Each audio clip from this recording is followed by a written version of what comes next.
when she discovered a human skull. In the days that followed, police located a matching skeleton in the woods of a place nearby called Billy Goat Hill. The remains were identified as a woman named Vicki Hollingsworth, a young lady who had been considered missing and now was considered murdered.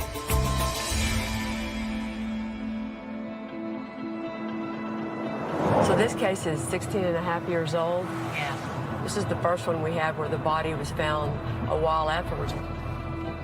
Normally you start a case with a body, a weapon, but here all we have are bones. So our crime scenes are going to be crucial in tying back the murder to her killer. We need to sit down and figure out specific minutes of that morning when it all could have happened. For years, the victim's family has searched and questioned. I knew I had to find my sister. And now, with the help of experienced investigators Orlando Martinez and Steve Spingola, we're going to track down every last witness to try and get some answers. That's them. She said, I'm scared to death. She didn't deserve to be dead. Vicki being murdered caused their mother to lose hope, and she died never knowing for sure who killed her baby. She'll never know the outcome, but at least the rest of the family will. Hi. Hi. Bill Phillips. Yolanda McClary, nice to Yolanda, meet good you. to meet you. Justin I'm Coble. Kelly. Hi, Hey, nice Kelly. to Nice meet to you. meet you. You know, when I opened my case file, there's a picture of Vicki there. And then when I look at photos of her children at that time, you know, they're like 4 and 9. They're stripped of the mother forever. So you were originally on the case. I was originally. So my biggest goal is for us to be able to solve this case and let Vicki's family know that there is some closure. Victoria or Vicki? I call her Vicki. Vicki. How old was she, guys? 28. I have thought a lot about the harshness of this case and that we still don't have a resolution for it. I would love to put somebody in jail to see justice for murdering Vicki. What is the date of our murder? 8/18/97, or time of missing. And what is the date her body was recovered? 5/29 of 99? Yeah. Is that right? Yeah. She just started a new job, huh? Vicki had recently separated from her husband, LeBron Hollingsworth. When she left, she took with her 2 young children from a previous marriage, 9-year-old Wesley and 4-year-old Kajora. Who ended up raising them? Their grandparents. After leaving LeBron, Vicki and her children moved into the home of Vicki's parents, who were out of town at the time of her disappearance. The day that Vicki went missing, Vicki's parents can't get in touch with her, so they call her brother, have him to go check. He goes over, finds out that her children have been left alone. His parents call the police and report it as they are traveling back from an out-of-town trip. So our missing persons unit work on this for several hours. They contact us, the homicide unit, and go, hey, you guys might want to come get involved. Although Vicki's missing, her car is like it should be at Mom and Dad's house. And at the same time, we realized there are some twigs stuck between the muffler and the frame of the car. According to the family, even though Vicki and LeBron had separated, she'd agreed to pick him up every morning at 5 a.m. to take him to work. We talked to LeBron. LeBron says, Vicki didn't come pick me up this morning. He's not asking questions about her where everybody else is like, where's Vicki? He's not. This is your wife. You've got to report her missing. And he never talked to the kids after that, never actually went over and talked to Vicki's family. And he doesn't show any concern about her possibly being missing.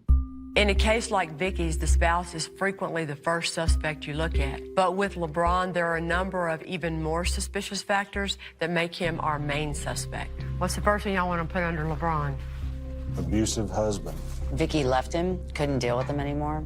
There were rumors that Vicki had been seeing other people after they separated, and witnesses reported that he had actually been trying to win her back, making it even more suspicious that he showed absolutely no concern. He's never lawyered up, has he? I don't believe he has. He has refused to speak with us.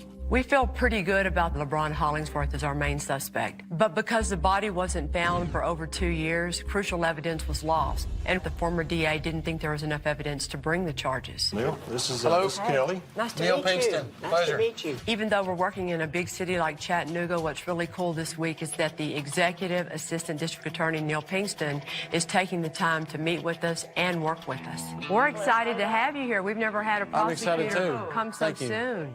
What's your take on circumstantial evidence cases? They're difficult, but we've tried a number of them where it's just as powerful as, and sometimes more powerful than direct evidence. Tell us the ground rules of what you would like for us to do, what you're hoping we can get accomplished. Neil is the person who's going to be taking this case if it goes to trial.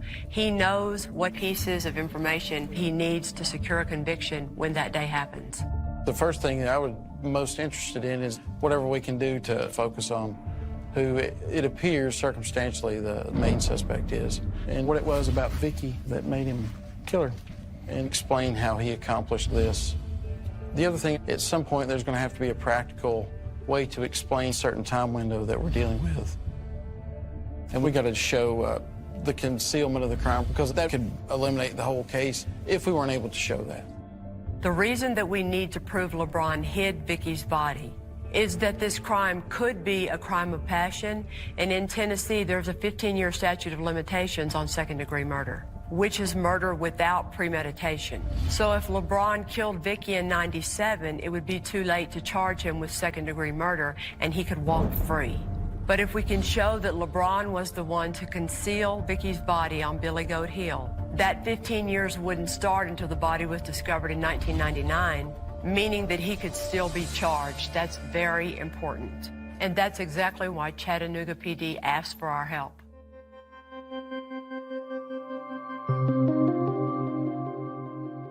We are heading out to see Vicky's family, including her children, Wesley and Kajora. Wesley? Yes. Hey, Bill Phillips. Hi, Wesley. Yolanda Nice to meet McClary. you. Nice to meet you. Hello, Kajora. Nice to meet you. Vicky's family have always suspected LeBron, and her children were old enough to even remember the day she went missing.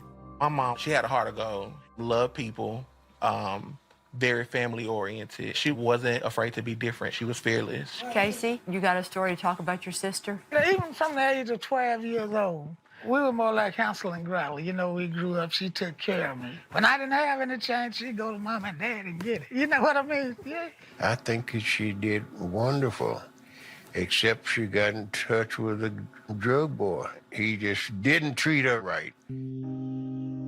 The relationship between them, from what I experienced, was an abusive relationship. It was. Multiple times of seeing her getting hit, getting beat on. That you saw with your own That I eyes. saw with my own eyes. Okay. I remember one night they were tussling and fighting, and woke up and seen him actually pour gasoline on her face. Gas. Gasoline. On her face. On her face. What about growing up so young without your mom? For me, it's been hard. It's been 16 years of being stripped of my mother at such a young age for what reason nobody can tell me. Kajora, what about you, baby? It's just been hard as being a female growing up, not having a mother around, having to learn everything that I've learned on my own. I never got to do things with my mother, and it hurts me. I searched for my sister for 3 weeks straight, driving all around. I looked for my sister. That morning happened, I knew something was wrong. You know, like you lost something, you know you gotta find it. And that's what I was doing. So,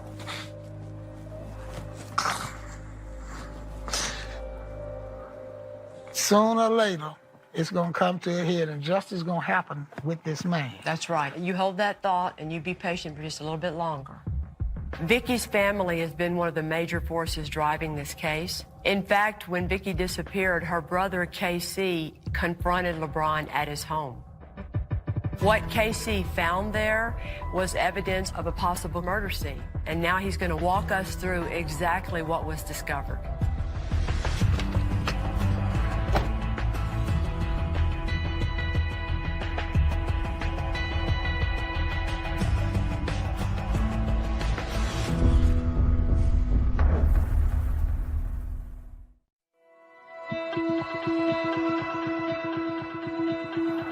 We are at the former home of LeBron Hollingsworth, who we're trying to prove killed his estranged wife, Vicki, in 1997. Yeah, all this stuff have changed on me here. LeBron's home is the first of 3 different crime scenes we're going to investigate today. You can see in the yard here where he swerved some kind of way and went straight back there. He run over. I know he did that. Immediately after Vicki's disappearance, her brother, Casey, did his own investigation and made some discoveries that would lead police to collect evidence that could help us build a timeline of what happened that morning. I could see where the tracks had come, and you can see where he had sped around and hit the bush. The tire tracks led straight into the backyard through a badly damaged bush next to a shed. The tire tracks measured 5 feet 4 inches from outside to outside, which is the same as Vicki's Mustang. So maybe our tire tracks come through from where you can see that concrete, come around and come more this way. So now after that, I looked in there and I could tell somebody had been in there. I was so hysterical at that time. I really was in a rush then. I knew I had to find my sister. I feel like he wrapped her up or something. Cadaver dogs searching LeBron's house later led police directly to the shed, but no evidence of a body was found. You gotta realize at 5 o'clock in the morning, though, this is pretty quiet and dark back here. The neighborhood canvassed that morning. Most people were asleep. Only LeBron's next-door neighbor reported hearing Vicki's car at 5 a.m., but she also reported what sounded to her like an argument in LeBron's driveway. Unfortunately, she is now deceased, and while that will keep her statement out of the courtroom, it might still help us understand what happened that morning. Our theory, based on the evidence, is that the argument escalated in the driveway where LeBron possibly murdered Vicki. Then, in an effort to hide her body, he put her in the car, drove the car back to the shed where he wrapped her body up, placed her back in the car, and drove away. Do y'all think the dump site comes after this? Yeah. So let's drive that, and you time it. Okay, I'll time it.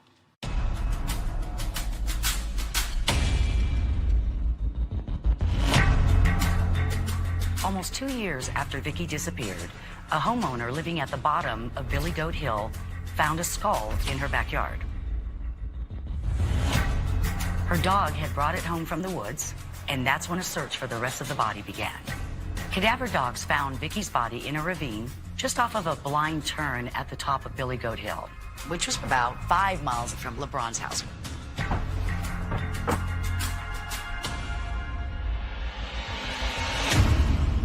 Tires all over here. Yeah, I wonder how long those tires have been down here. Look at all of them. God. They're everywhere. This is very secluded, especially at, say, 5:30 in the morning. Not a single car has passed us in the middle of the day. Billy Goat Hill. Seems like it would be a perfect place for people to go and maybe do drugs, go and have sex. It's a good location just to be hidden away from people. How many feet down was it? 106. 106 feet, so 30 yards? It's far enough to be off the roadway that no one would notice her. Yeah. Police found Vicki's skeleton wrapped in trash bags with 4 tires placed on top of it. You can't dig in here. That's why he just placed her and put the tires over so no one would actually see her. Because the attempt to hide Vicki's body was so obvious, it doesn't hurt us that we don't know exactly how he killed Vicki. She sure didn't kill and conceal herself. But to show that LeBron could have hidden Vicki's body, we're going to have to show that he was familiar with Billy Goat Hill. Do you want to try to locate the general area? You're not walking through there. You don't? You sure? It's a dump. It is a dump. It's woodsy, it's covered, it's secluded, it's creepy. There ain't no cars here. It was dark. What a great spot. He's not as dumb as we thought. The last place we need to go is Vicki's house, which is less than 4 miles from Billy Goat Hill. This is where witnesses saw her car in the driveway between 8:30 and 9 a.m. in the morning. Now, this was pretty big property they had at the time. So the Mustang was parked in this single driveway right here? Yes. Is that where witnesses saw her Mustang parked at 9 in the morning? Yes. But he's in such a hurry, he didn't even pull the branch out of the back of the car. No. The branch lodged in Vicki's rear fender was proven to match the damaged bush in LeBron's yard. He may not have even seen it. I don't think he ever saw it. Go back to the picture. It's kind of in the weeds. It's here. There's already grass right here. You're not even paying attention, probably. Blend in, yeah. He probably just never even paid attention that it was there. So he would go to dump the body and on the way back lose the car here and then have 3 miles to get home? Yes. Yeah, right. Driving the route our killer would have taken, a possible timeline for this murder is becoming clear. Vicky's at LeBron's house at 5 a.m. He kills her, wraps her up in the backyard, and can make it to Billy Goat Hill in about 15 minutes. He drops her body. He didn't even take the time to bury her. Drives 10 minutes to her house, parks the car, and potentially walks home. And it was so early, that would explain why no one saw him. You think, oh my gosh, can you really do all this in an hour? But I think you can. I do too.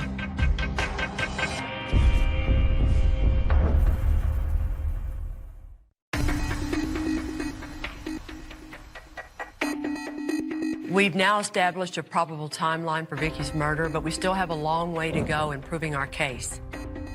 So the next thing we need to do is talk to Vicky's friends so they can give us a better understanding of her life around the time she went missing. Hey. How you doing? How are you, sir? I'm Kelly. Thank you for John coming Carter. down here to No see us. problem. Sergeant John Carter of the Chattanooga Police Department actually met Vicky years before her murder while responding to a burglary call at her apartment. The two were close friends before she got involved with LeBron. I hadn't heard from her for approximately about a year, and I pulled up on her at a gas station, and she had tattoos coming from both arms in cursive writing saying, "I love my husband." She said, "I am so scared of my husband. He's been just abusing me." I said, "Come on, we're gonna get this order of protection or restraining order." You should be proud of yourself. She said, they said I couldn't have one. They said I didn't have any police reports. I didn't have any evidence. I didn't have any proof that he'd been beating on me. Not too long after this incident, Vicky separated from LeBron and again reached out to her friend, Sergeant Carter. She said, "I'm gonna be moving." She said, "I also put in for a job. You and my dad and my mom are the only ones gonna know." Did you talk with her anymore after that? Yes, I did. I went by to see her. I show up at the office. Vicky said, "Something strange happened today." I said, "What's that?" She said, "See these roses? They came from my husband." She said, "I am scared to death because he has no idea where I work at." How are you? Steve Monroe. Vicky had just started a new job where Jan Pruitt was her supervisor. And on that Friday, before Vicky went missing, she told Jan that she was going to go to lunch with LeBron. Do you ever remember LeBron calling there looking for her or trying to speak to her? LeBron kept calling. So she decided she would go to lunch with him and maybe that'll get him off of her back.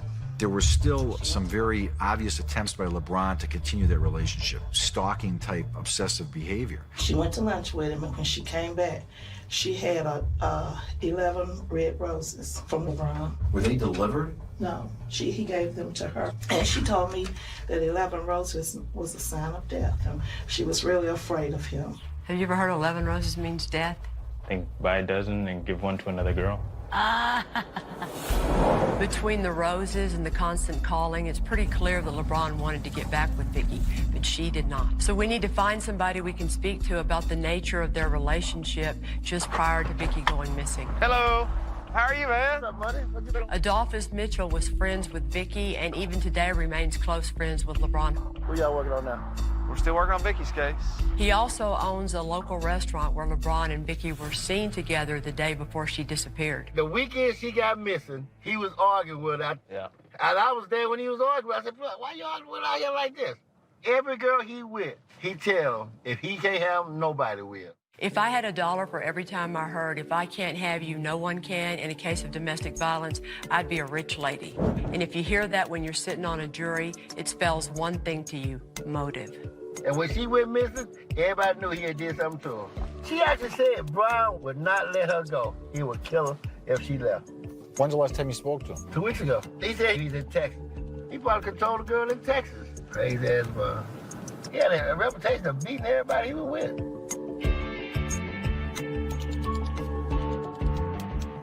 With LeBron living in Texas, we're not going to be able to question him anytime soon. But after talking to Adolphus, I feel like we can learn a lot more about his MO by talking to all of the exes in his life. Come on in.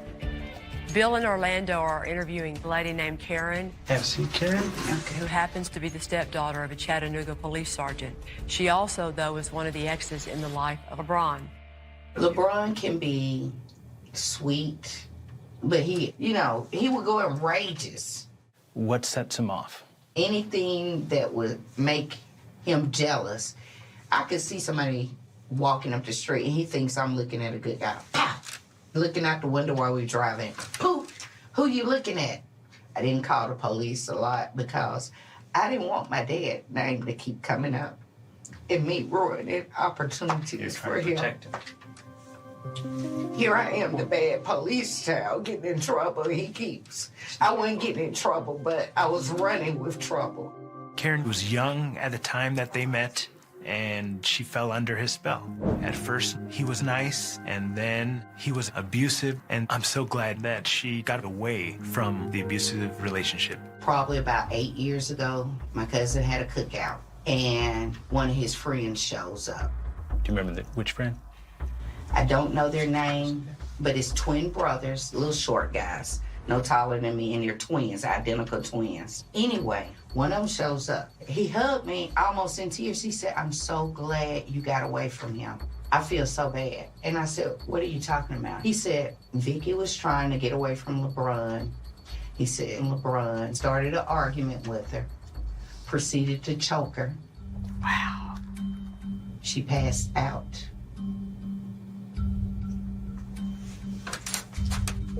This is why we always have to talk to the exes. If this is true and there's an eyewitness, this could be huge. I said, "How could you live with yourself?" Who's she talking about? I don't know their name, but Corey Slaughter's mom was dating one of the twins. Okay. Can y'all tell what a great day this is? I know LeBron's somewhere right now with some woman beating her. I know he is. We need to talk to the rest of LeBron's exes if we can figure out if there's a pattern of abuse, but we also need to prioritize. If Karen is right about this twin, that could change everything. So we need to find out who he is and try and track him down.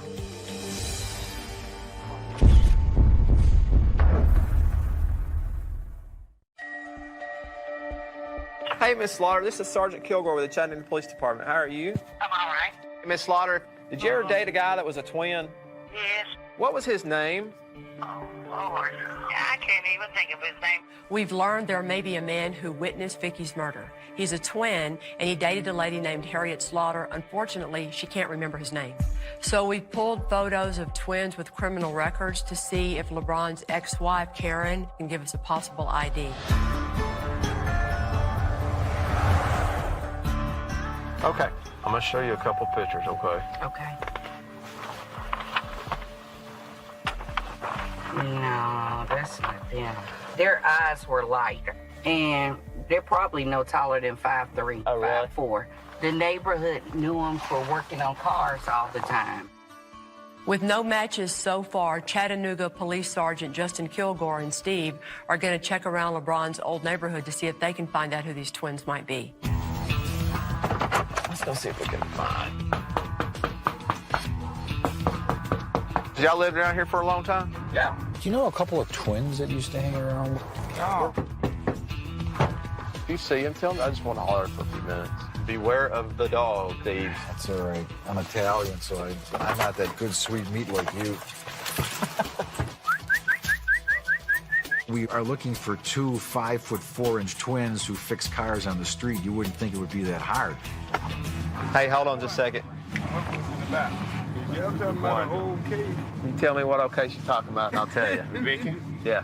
Vicky? What do you know about Vicky? Uh-huh. Yeah, you on the right track. Will you sit down in my car and talk to me? Well, what did you know about Bronny and Vicky? If you want to know anything about Bronny, go to Waterboy. Yeah. He can tell you anything you want to know. Yeah. Waterboy with his flunky. Tommy Vaughn, which is Waterboy. That's what they called him because he's basically a do boy for LeBron. Did Waterboy ever tell you about what happened to Vicky? He didn't tell me, but he hollered out to see Bronny jumped on the Waterboy out in the street. So when Bronny pulled off, the Waterboy hollered, he said, "Yeah, I'm gonna tell them white people what you did to Vicky ass." But Waterboy, that's your key right there. When Waterboy was originally interviewed back in '97, it did appear that he may have been involved. I can honestly say I do not know where Vicky is, and as far as any harm coming to her, I don't know that either. But now that we have some new information, it's very important to talk to Waterboy. And do you know two twins that used to run around with LeBron? Ron and Dawn? Describe them for me. Yeah, they short, brown skin, they call themselves mechanics, they ain't worth a damn. And what was their names? It got to be Ron and Dawn, and them only two twins. Well, I think automatically this has to be the guys. So let's send out an email to all the officers in the department and see if they can identify them. I've got a Donald and Connell Moreland. They both worked on cars. And how tall are they? 5'4". Can you find a picture of them? I've got pictures right now. Nice. All right, I'm gonna show you two pictures, so just look at them for me. That's them. It is? Cool.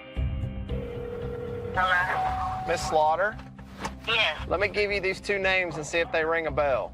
Connell or Donnell? That's it. That's it. Which one did you date?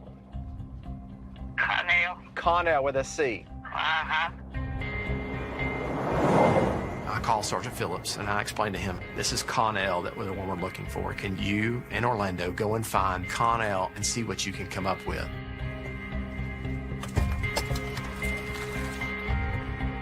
Connell?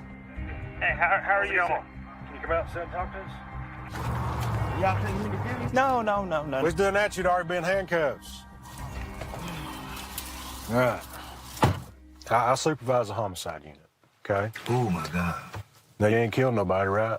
No, I ain't killing nobody. Okay. Thank you, Jesus. But I want to make sure. Okay, all right. Okay. Okay. You know LeBron Hollingsworth? I know the name, but I can't put a picture with the name. He's the one in the middle right there. Oh, my God. Yes. Remember him? Yes. I remember him. The day that girl got missing, I was working on his car. She was dressed up in the dress and everything. And they said they were going to go out to eat. You know what I'm saying? I didn't see that girl no more after that day. And she left with him. He killed that girl, y'all. You feel me? He killed that girl. He killed that girl. What makes you think he killed her? One thing I know, he had a bad, evil temper. I know that. But something that was told to us was you were with LeBron when he rolled her up in something. No. And not, Okay, that you killed her. Yeah. No, I didn't. I told y'all. Him and her left together. I was still working on the car. Okay. Well, Waterboy was the one that they say that rolled that girl up. Waterboy. Connell seems very forthright with his version of the events and this rumor that's being passed around, but in court, rumors aren't admissible. She didn't deserve to be dead. Mm-hmm. He the one that should be dead. Yeah. You feel me? Yeah.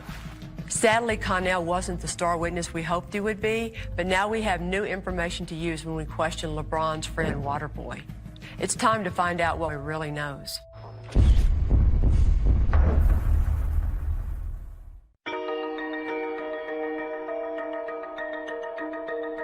So you think Tommy's going to change his story or stick with it?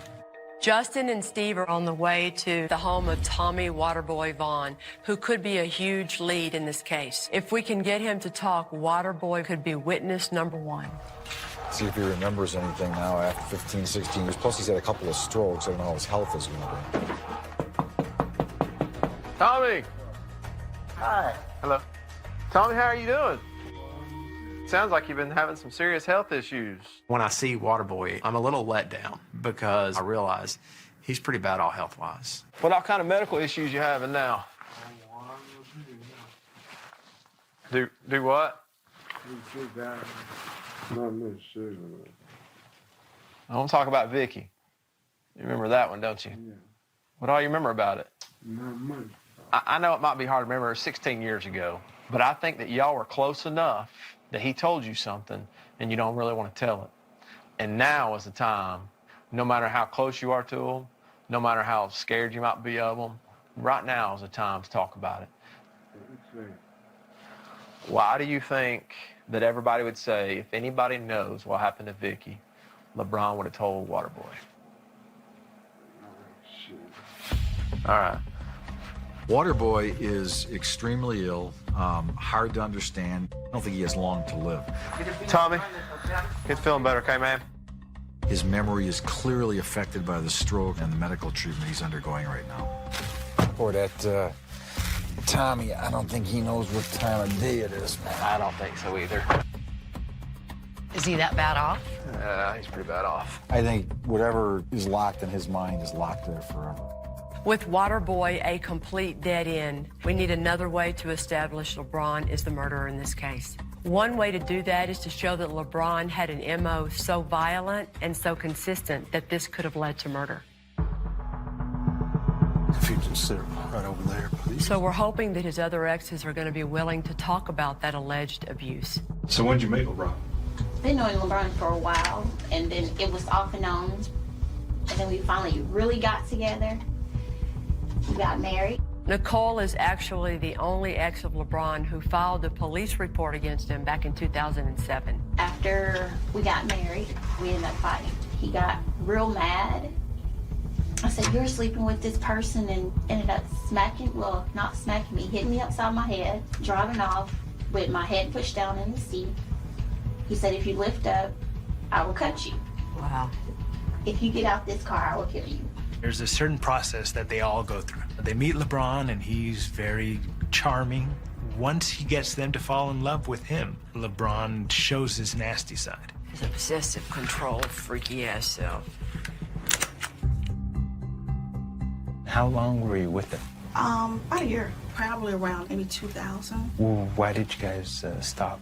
He was very jealous. Everybody's a little jealous. No, What do you mean not by the very normal human amount that rational person would have. Very nice girl. They all are. They're sweet, they're pretty, they're smart. I mean, we had a few incidents where he roughed me up. So tell me some of the stuff that he would do. He choked me, but I don't remember why. He was talking and I couldn't hear him because I was like almost, I guess almost passed out. Now, this is what we need. These women might have been abused by LeBron individually, but when you put them all together, they're forming a beautiful MO of the way LeBron commits his acts of violence. Okay, so you guys are arguing in the car? Were you trying to break it off with him? And this? I've been trying to break it off for the longest, babe. Sandra was dating LeBron 7 years before Vicky, but she could have some powerful perspective on how far back in time he was violent. He took me to a bridge and pulled me on my legs, hanging me over, saying, do you want to be a good girl? Do you want to come home? Or do you just want to die? Jeez. And I said, "No, I love you. I was just joking. Please pull me back. I'm not going nowhere." Then tossed me back up. He said, "You feel better now about your decision?" I said, "Yeah, I'm not going nowhere. I'll stay with you." He drove me up to Billy Goat Hill. And he says Billy Goat Hill? That's how you knew the Yes, it was a nightmare because I've never been in those woods like that. Oh my God, that's beautiful. I didn't want to have nothing with him. And then he was just smacking me around. I was a rag doll, but I didn't care. I just wanted to survive and get the hell out of there. Do you know why he would choose Billy Goat Hill? I think he likes places where nobody see you or see him doing what he's doing to you. Sweet. This is strong proof that LeBron knew about Billy Goat Hill, and now we can connect him directly to that location and to the concealment of Vicky's body. This will take care of any statute of limitations issue, and we now have the ability to indict him for second-degree murder, addressing concealment, or for first degree.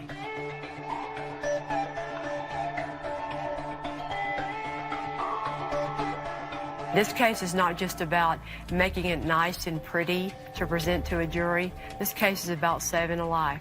Because if LeBron Hollingsworth loses his temper one more time, who knows what could happen to the next girl. Bill Phillips, what's up? Okay, so we spoke with you last on Friday evening, right? Right. Okay. Neil Pinkston, the executive assistant DA, asked us to help him figure out the 4 things that he wanted before presenting the case to a grand jury. We knew that Vicky would go pick LeBron up at 5 a.m. First, we can now present a plausible timeline for how the murder happened. We know that Vicky's car went in LeBron's backyard, and there were obvious tire tracks. The tire tracks measured the same as the Mustang. Our theory is that they argued, he killed her. I could tell somebody had been in there. I feel like he wrapped her up. He then went to Billy Goat Hill to hide her body. This is very secluded. Not a single car has passed us the whole time we've been here. After dumping Vicky's body, LeBron would have parked her car at her parents' house You got a tree stuck in the back bumper that came out of LeBron's backyard. and potentially walked the 3 miles home. Can you really do all this in an hour? I think you can. Next, we established motive for Vicky's murder. Every girl he with, he tell, if he can't have them, nobody will. The fact of the, if I can't have you, no one will, that's pretty important, I think. Then we talked to LeBron's ex-wives and girlfriends, and that revealed an abusive MO that could have led to murder. If you get out this car, I will kill you. You choked me. I almost passed out. And finally, Sandra revealed that he had taken her to Billy Goat Hill as well. It was a nightmare because I've never been in those woods like that. Excellent, though. Puts him at his familiarity with where Vicky's found. And that's it. Everything's done. Circumstantially, I think we stand pretty solid. This is a really strong circumstantial case. Sadly, what you have here is a woman who was trying to get away, but still too nice to completely get out of his life. It's got to be first-degree murder and abuse of a corpse, correct? Right. I don't have really any question in my mind. It's pretty overwhelming if you think of all of it. Nice. Is there any way that we could draw up an indictment first thing tomorrow afternoon? I'll make sure. I don't see why we couldn't. Neil is a prosecutor after my own heart. He will make a decision and he will take action. If he gets this case indicted, this will be the quickest turnaround I have ever seen. We're going to be on a plane to Texas to arrest LeBron Hollingsworth. Way to go.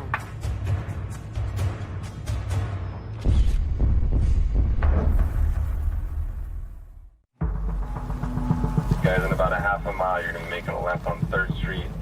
Here's our street. We are so excited to learn that a Tennessee grand jury has indicted LeBron for first-degree murder, even more than we anticipated. We have the arrest warrant in hand, but now we need to find LeBron to actuate the arrest. Oh, there it is, that white truck. See into it here. It's a white one out there. Last activity at 0922 hours. Okay. All right, good luck. Call when ready. All right, hold on. They're walking. They went to the back. Let's do this. Yeah, I'm going to. I just did custody. That's it. Yeah, he's in custody. They got him. It feels so good to be involved in seeing LeBron Hollingsworth arrested for what he's done Yeah, I'll walk out of the car with you. and know that he's going to spend hopefully the rest of his life in prison. But back toward that door, you're gonna fit a whole lot easier.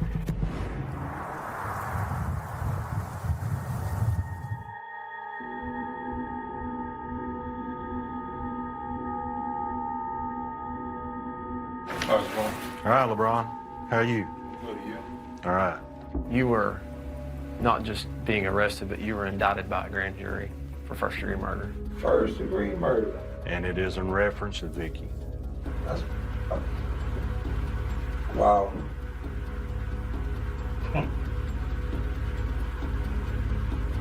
Unreal. Oh, well. Here we go. LeBron is just as cold and unfeeling about this indictment as he was about the time Vicky went missing. But now that LeBron is in custody, none of that matters.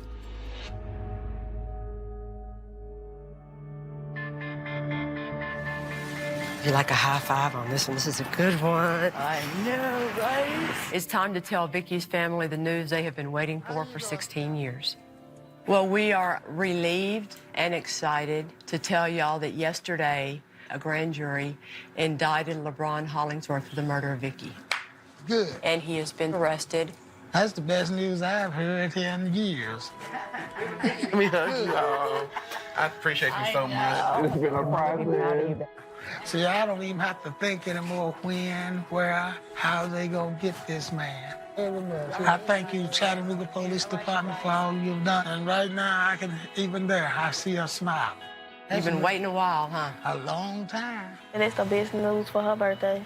Her birthday's coming up. It's On actually Sunday. Sunday. The Sunday's her 26th. birthday? Sunday. What you thinking, Wesley? I don't know how to respond. It's relief. Everybody that we talked to was excited to hear that the case was being worked on, and they all said wonderful things about your mom. That makes my heart smile, knowing that people are still concerned and, did not forget. I think she's smiling right now. I think she's smiling. I think the Lord has made it possible for something to happen. What's done in the dark will come to light, and we want to thank you for it. You're very welcome. It was wonderful meeting all of y'all. I don't think there's a more satisfying feeling as a prosecutor to be able to tell a family that you have been able to accomplish an arrest like this. Not only has it been 16 years with Vicky's family waiting for the answers, but it's been 16 years of him walking the earth abusing even more women. And it's a wonderful feeling to know that now it's all come to an end. All right, you guys, you take care. All right, thank you. Oh, yeah. You don't have to work and wonder anymore. Can sleep at night now.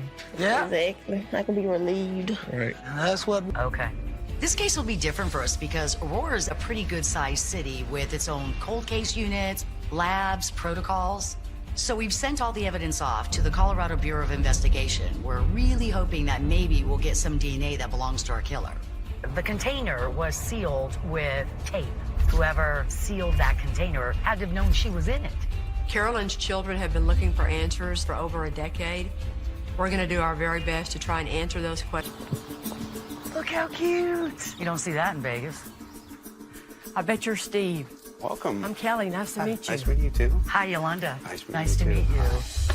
I'm very excited about being able to re-examine or reinvestigate the case because I think it's been long overdue. Hopefully, we are able to push it over the edge to reach a successful prosecution. Oh, hey. How's everybody? Hi. I'm Alan Brown. Alan, Steve Connor. Alan Brown is going to be helping us out on this case because he's used to working in big cities and tracking down witnesses. Start from the beginning and tell us how it all started. This case started in 2005. An individual who was moving stuff off his back porch into his on Harrington. They both worked at the Waffle House in East Colfax. According to John, they were not intimate. It was just an arrangement to where they could both share the same apartment. And then one day, she just disappeared. So our first suspect is John J.D. Harrington. Correct. And his nickname is J.D. Roommate? That's obviously a recent photo, I'm assuming. December of last year. Do you think it's unusual that he's saying they weren't intimate? I do. Were they lovers, question mark? Yeah.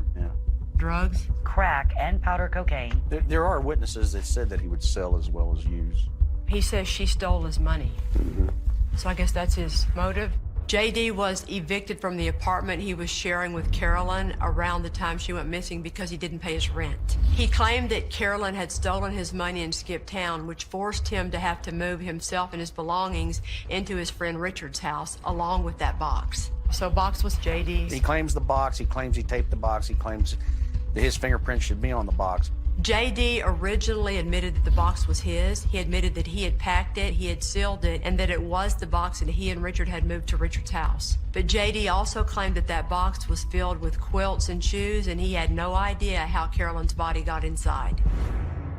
Now let's put up Richard John. Things were in his house. Things that look nice, like porcelain figurines and things like that, which are things women wouldn't normally walk away without taking. You know what I mean? Okay, so next. The smell? Yeah. He just assumed it was cats coming in and using the back porch for a litter box. Seriously, dude, that smell is, come on. That smell that he's been smelling doesn't make any sense. The foul smell of a body, especially after 3 years of decomposition, would be overwhelming. Richard is a hoarder, which might have obscured the smell a bit, but I can't believe after 3 years he wouldn't at least investigate this. I'm just surprised those body fluids didn't come through the bottom of the container. It can eat through plastic? Oh, yeah. There's a big thing on Richard. He's a pervert. Police discovered that Richard had numerous cameras installed around his house, including some hidden cameras in his bathroom. He's videotaping women going to the bathroom and naked in his house and saves the videotapes. It makes him a little weird and it makes him scary, and we have to figure out what kind of scary he is. So next up on the board, that's not really a suspect but is a big issue, is it an accident, right? Right. The issue came up with the DA's office saying... The old DA. The old DA, yes. That it may have been an accident, that we couldn't prove murder, based upon that Carolyn was an alcoholic. which in turn would lead you to believe I got drunk, fell down, and hit my head. The former DA said that Carolyn's injuries may have been accidental, which threw a monkey wrench in the investigation. In order for us to move forward, we need an official determination of how Carolyn died. And if she fell and hit her head, obviously there's no intent on the part of any suspect to hurt her or to kill her. They could have just put her in that box because they were afraid to call the police. If Carolyn did die of an accidental head wound, then our suspect could have just packed her in the box because he panicked. That's bad, but that doesn't make it murder. I think we got our work cut out for us. The first thing we have to do is clear up whether Carolyn's death was an accident or a murder. If it was a murder, we're going to need to get good DNA reference samples from our suspects, and we're going to do our very best to find all the other little pieces and circumstantial evidence to make this case as strong as possible.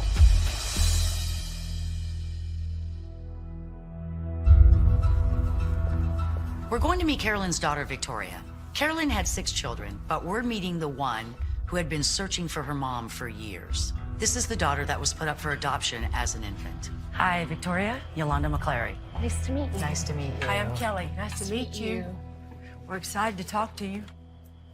What led to you trying to find your mom? Probably about the time I was 15 or 16. I started searching for my biological mother, so I started making phone calls. Found the names of my siblings, and they're like, we can't find her. We don't know where she's at. At that point, it was kind of a dead end. So what was the first information you ever found? I get an email from my stepsister. She says, this is important, it's about Mom. I'm like, oh, cool. I run to the phone, I call her, I'm like, what's up? And she proceeded to tell me that Mom's body was found here in Aurora.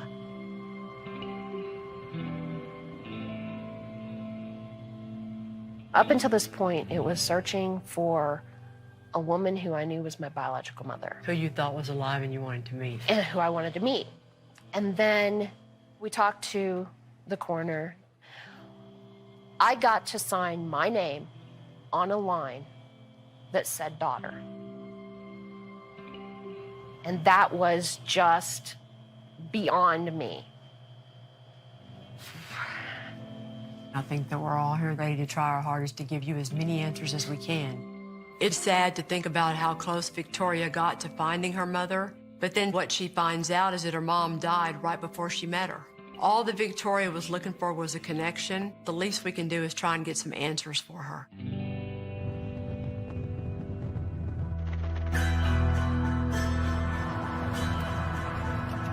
It's been a long time since I've walked into a coroner's office. Are you going to do your lawyer thing, like nail them down on what they think the cause of death is? He's a guy that basically makes the whole case work.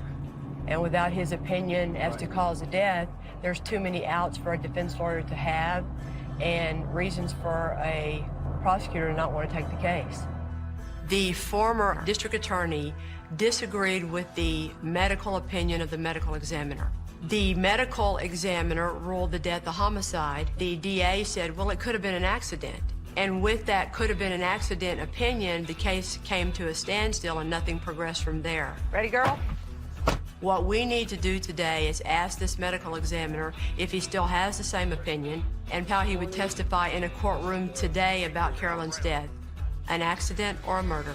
Obviously, it's a difficult case to do because all we're left with is... Carolyn's injury didn't display any distinctive weapon marks. It's possible her injuries were caused by someone slamming her head into a wall or floor, or by her being intoxicated and possibly falling. What about alcohol? We didn't find any alcohol. Right. People that have been drinking and they fall, they typically fall backwards. That's basically where their center of gravity is. So when you're asked the final question on the witness stand, what is your expert opinion as to the cause of death, what would you say? My opinion would be that she died from blunt impact injuries to the head. And in view of everything else that we know about the case, it's a homicide. We now know that this is a homicide. We need to focus on figuring out who committed this murder.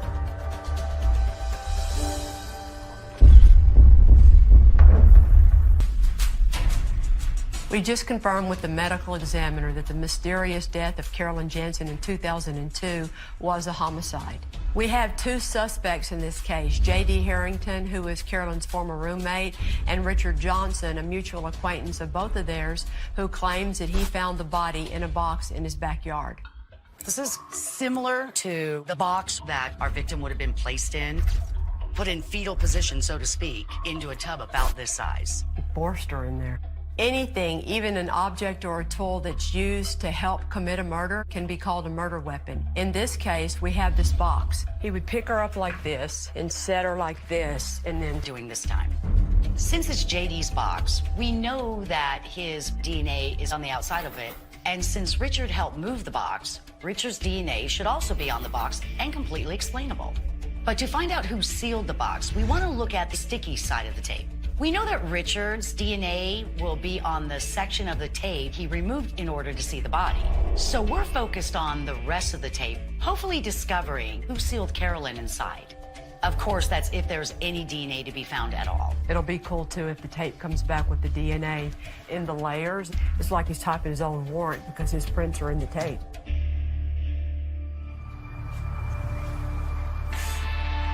Hi, guys. Hey, Sarge. Wanted to let you guys know that I got the results back from CBI. The DNA results could be key in this case. We've been waiting for preliminary test results to come in to see if any DNA profiles have been developed. There was DNA developed. We have profiles that were on the smooth portion of the tape. We have profiles that were developed from the underneath sticky side. And it does say mixture, and where it says mixture, it indicates that there's an unknown female, unknown males. Now that we have viable DNA on the tape, the next step is to compare the DNA profiles to samples taken from our suspects. We have a DNA, I think, of Richard. I don't think we have one of JD. Yeah, I reviewed the case. We don't have anything for Harrington, so we're going to have to get a direct comparison. If we talk to JD, he says go pound sand, then we have to have something in place to say, oh, no, we're not leaving without. Can we get a court order? That's the best bet, to have it in hand, in pocket. Time is of the essence here. We need to get the DNA sample from J.D. Harrington because if he figures out that we've reopened the case, he could take off out of here and would never get it. Okay, so you need to type it up and you need to find a judge to sign it. Okay. Thanks, guys. Good luck. Yeah, thank you.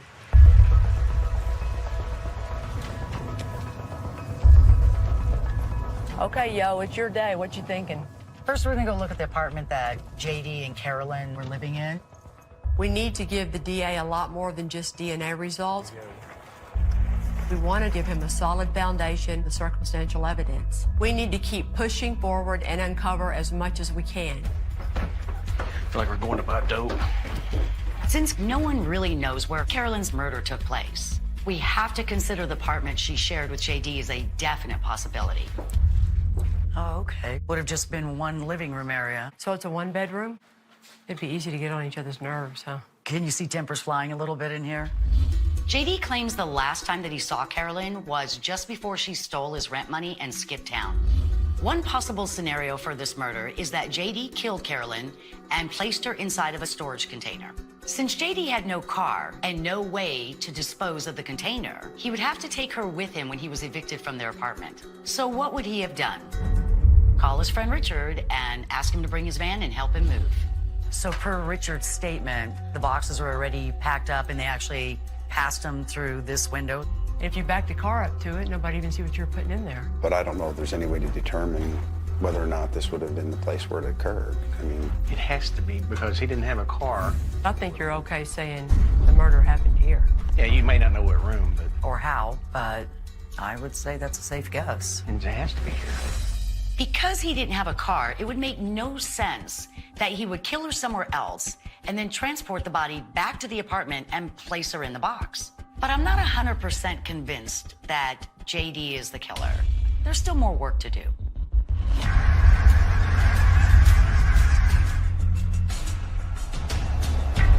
The only thing that keeps sticking in my mind is you're lifting this box that's weighing at least 100 pounds. According to Richard's initial statement, he didn't mention having any problems moving any of the boxes from JD and Carolyn's apartment. But he would think that Richard would remember removing something that heavy. Now that we've seen it, you see how high the window is to get to that level. So you know it would take two people to lift it up. Both of those guys had to have been straining. Was Carolyn actually in the box at the time? And therefore, is JD our killer?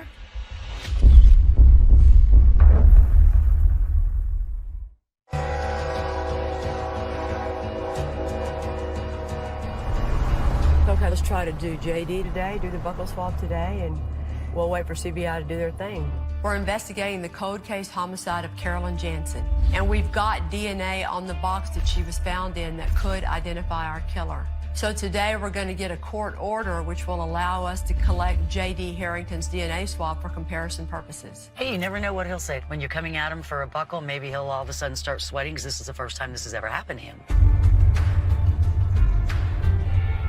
DA called back.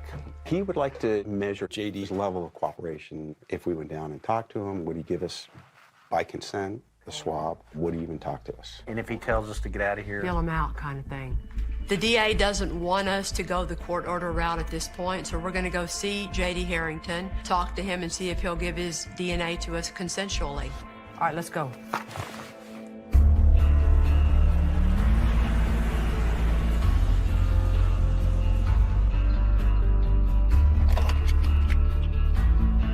Looking for room number 4. Is that in here? Yeah. Here? Okay. JD, what's up? How are you, sir? What can I do for you? We're still looking into the death of Carol Jansen and wanted to know if we could buy a little of your time. Talk to you. And we also need a DNA sample. Well, why don't I just give you a call later? Can we get the DNA sample now? we'll do it right here, right in the hallway. How's that? I'm not comfortable doing any of this. No. As telling as it is that JD is being evasive, what's making us crazy is that we might have to leave here empty-handed. If you have 30 minutes to talk to us. I'll call you Monday morning. Keep trying, Alan. Good job. Well, can we at least get the DNA sample? And then we can talk to you on Monday? No. Okay, all right. You don't have to get angry. Do you have a cell phone, sir? You look like you're getting aggravated. I don't want to aggravate you. Why can't I just call you Monday? Because you won't. He seemed a little pissed that he wouldn't give it up. You see how pissed he got when I asked him for his phone number? I heard what you were saying, so there's nothing else we can do with him right now except wait until Monday. But the thing is, he's just not going to call. He's gone Monday. He's leaving. I bet you he's going to be on the run. You think so? Yes. At this point, we have to have a court order in order to get his DNA reference sample, and if we don't get that quickly, he might just leave town.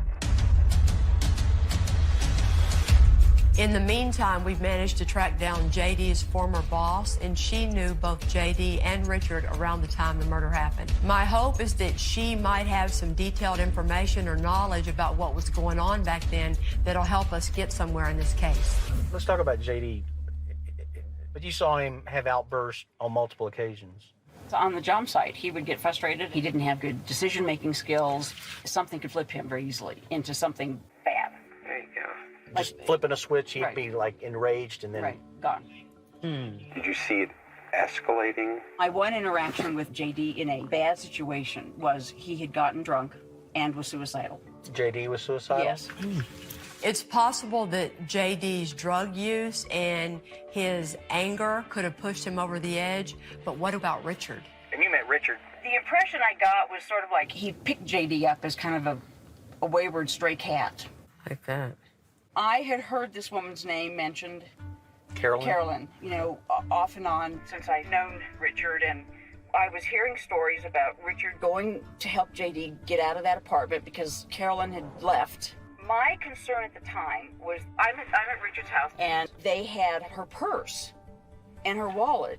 And whose purse and wallet? Carolyn's. Did you see that? Yes. That's new. At Richard's home? Right. I think it was a handbag with a strap. The wallet was God, I don't remember. It was a wallet. I mean, I kept asking, why would she take off and leave her purse? Good question. What was their answer? They didn't know. JD claims that Carolyn took his money and skipped town. But why would she leave her purse behind? And more importantly, why would she leave her wallet? When you were interviewed by the police before, none of this information came out. Is there any particular reason why in regards to the person? I didn't, I just wanted to make sure people didn't wrap Richard into this somehow. But, I mean, I know he's not capable of killing anybody. The thing that's still baffling me is, if Richard is the killer, why would he leave a body in a box in his backyard all this time? If JD is the killer, why would he leave a body in a box that everyone knows belongs to him?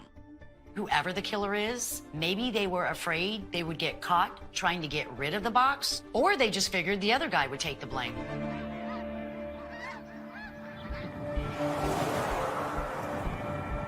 We're all pretty sure that there's only one person who knows if Richard is involved in this, so it's time for us to pay him a visit.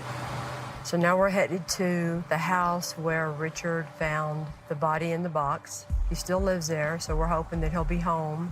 And depending on his health, they want to try and bring him down to the station. There they are. Here we go. In 2005, investigators searched every inch of this house for clues. And while they found evidence of Richard's hoarding and certain sexual interests, they found no evidence relating to Carolyn's murder. Today, we don't have a warrant, and Richard doesn't have to talk to us. Hi, Richard.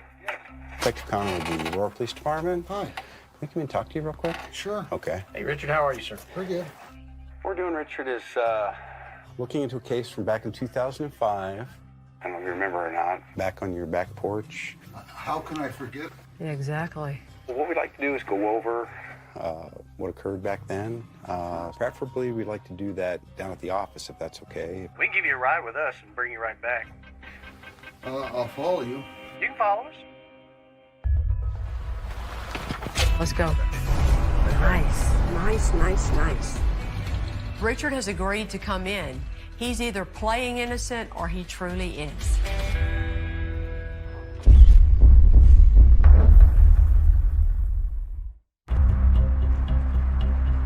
We are in Aurora, Colorado, investigating the 2002 cold case murder of Carolyn Jansen. We know that Richard Johnson helped move J.D. Harrington's belongings to Richard Johnson's house and to his patio around the time of the murder. We need to talk to Richard so we can figure out once and for all if he is Carolyn's killer. Take us step by step just on that box.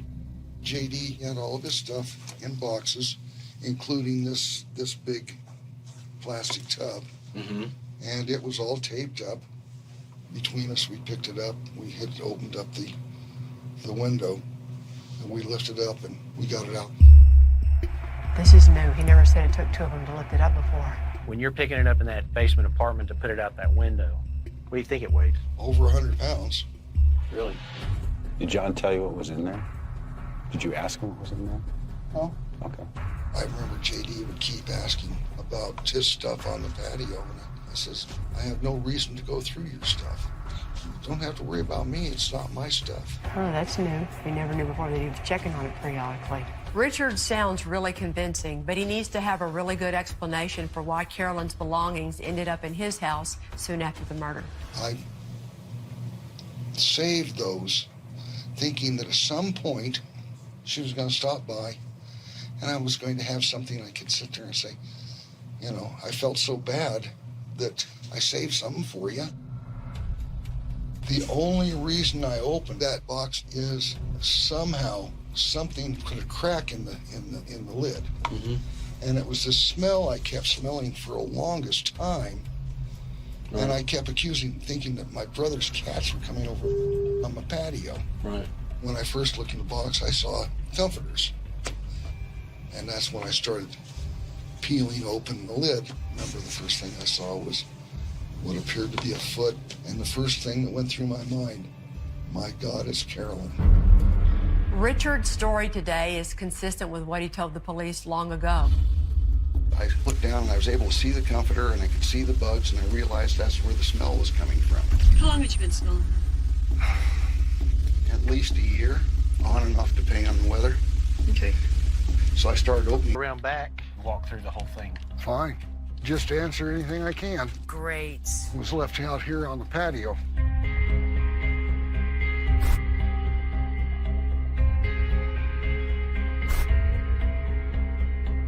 So show me, was it right over along this wall? Right where you're standing, right there is where the box was for all those years, right here. And then were things stacked on top of it? Until the day I decided to move it from here to the shed. Okay. When I get in the backyard at Richard's house, I immediately notice that nothing's changed. And look at the pictures from 2005. Most of the same junk are still there. The shed where he was moving the container to put it in and lock it up is in the same spot. It's kind of like being at the crime scene on the day. It's just like taking a step back in time.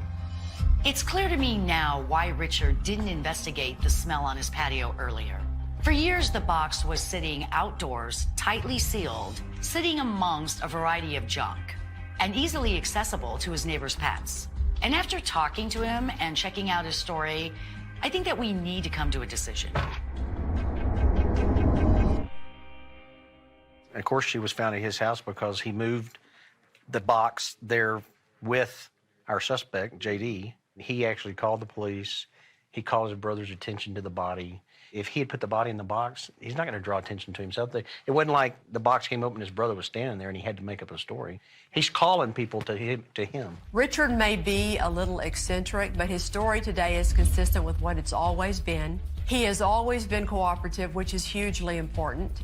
And now that we've seen this house and how he lives, it's more plausible to believe that he didn't know where that odor was coming from. Well, I think you could just mark Richard off the board. Even though we still don't have our DNA results, we are all in agreement that Richard Johnson had nothing to do with this murder. Okay, so everybody's agreeing we're going to mark Richard Johnson off the suspect board. Everybody needs a friend like Richard. And now that Richard is cleared in all of our minds, we are left with only one suspect.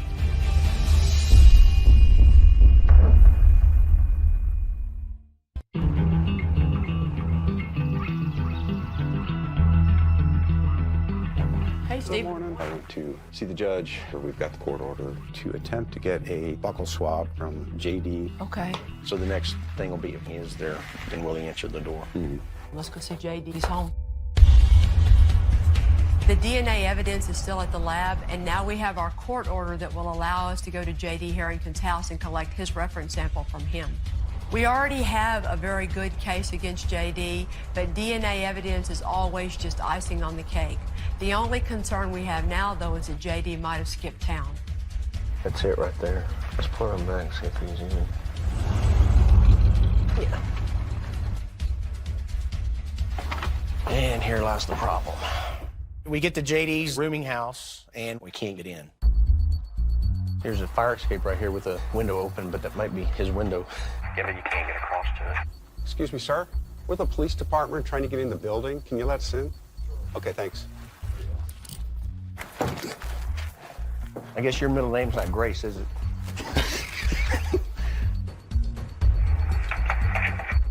Appreciate it, man.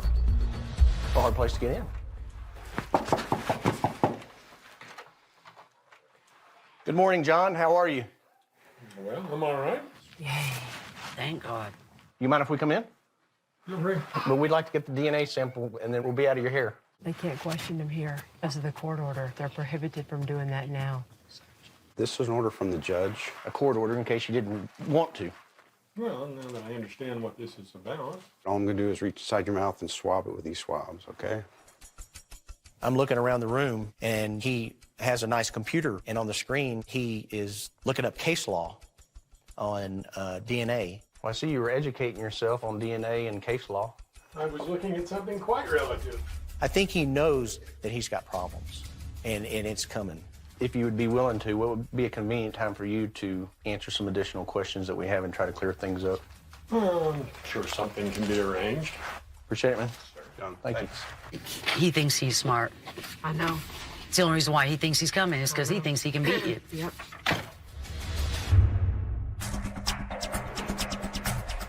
Just an evidence envelope, and off they go. JD's DNA sample is bag tagged and on its way to the Colorado Bureau of Investigation's lab. Now we just have to wait for the results.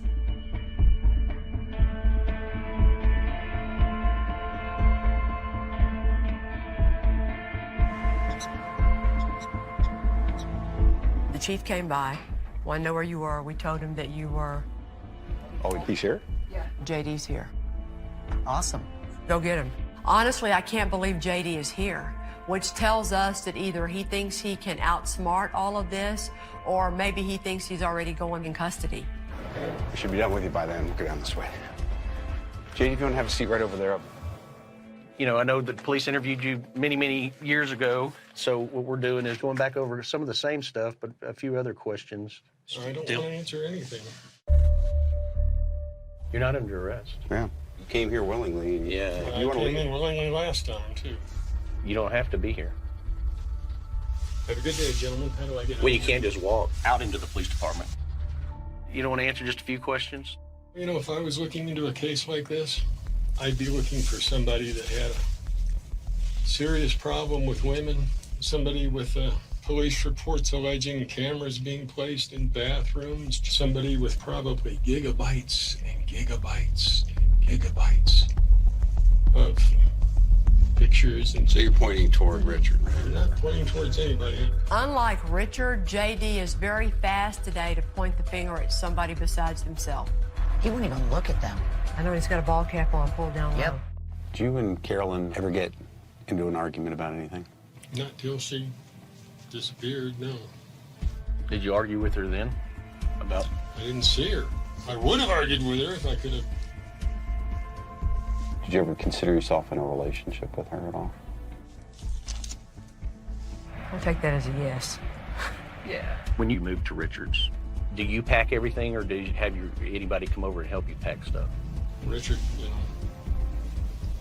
offered to store stuff for me. Right. Offered to store, but didn't offer to pack. And then Richard came over and helped you move it? Mm-hmm. That's good.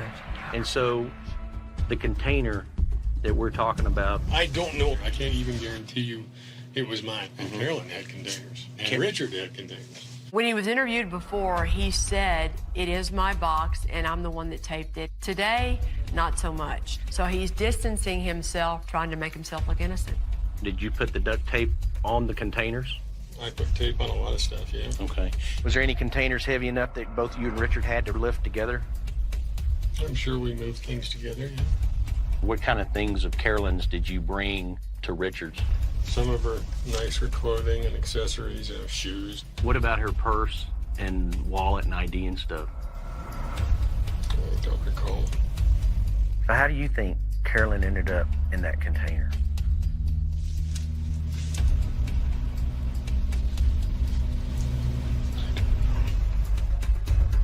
Appreciate you coming in.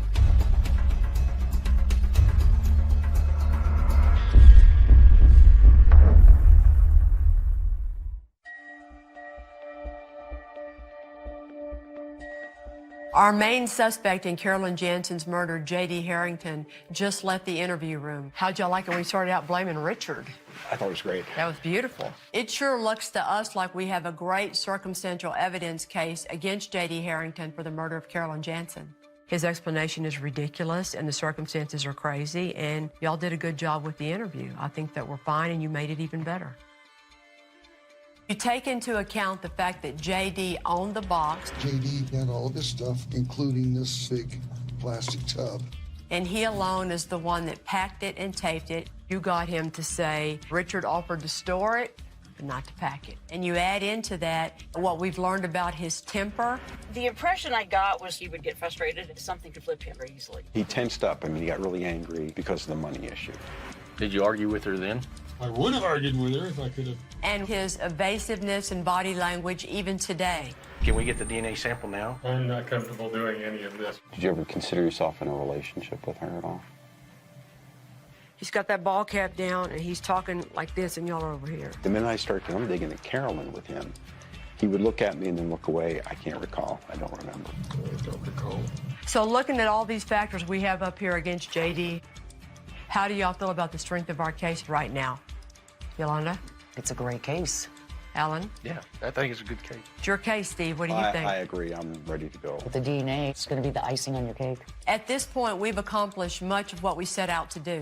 This is a very strong circumstantial evidence case. While the DNA results would be icing on the cake, we just haven't gotten them back from the lab. So we're just going to have to wait.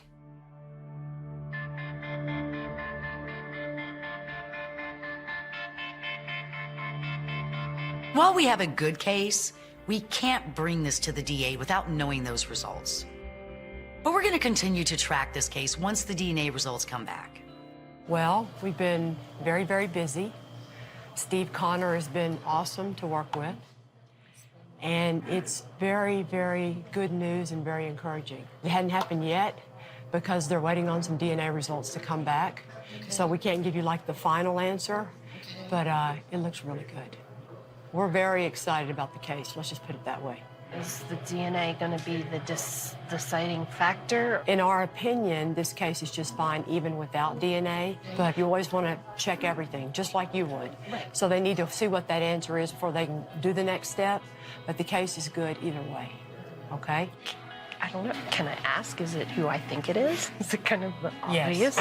Yes. Yes. Come on, really? Yes, it is. Of course it is. And not only do I think he should be tried for murder, I think he should be tried for theft. And the reason I think he should be tried for theft is because if I had found my mother, every likelihood that she would have told me who my biological father is. So not only did he take the chance for me to meet her, but he took that piece of knowledge from me too.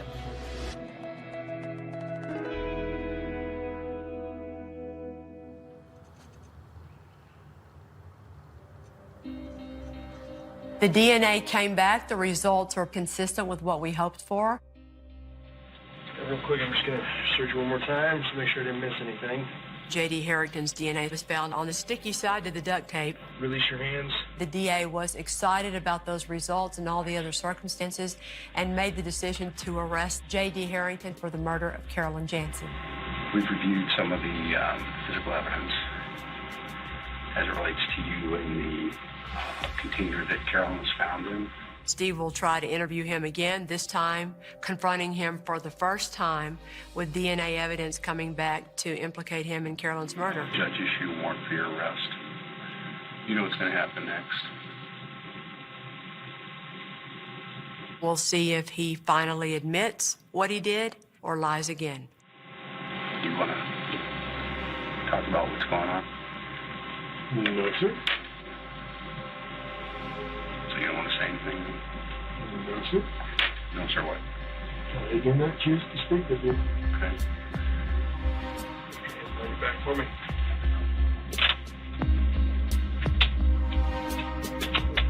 Okay, make sure it's this way. The one difference in this case is how brutal these murders were, though, on both of them. Their skulls were crushed in.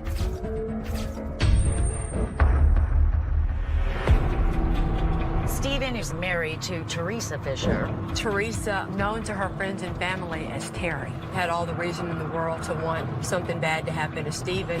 Steve and Terry's marriage was rocky at best, and Steve was dating Melissa at the time they were murdered. But there also was that whole drug angle that sort of clouds it all. Is there some kind of message being sent? After interviewing people involved in the drug world, so he's going to bring that into this case to help us figure out if this is a drug-related murder case or not. The only thing we can do is stay positive and give it all we got like we always do. Okay, Pollyanna. Come on now.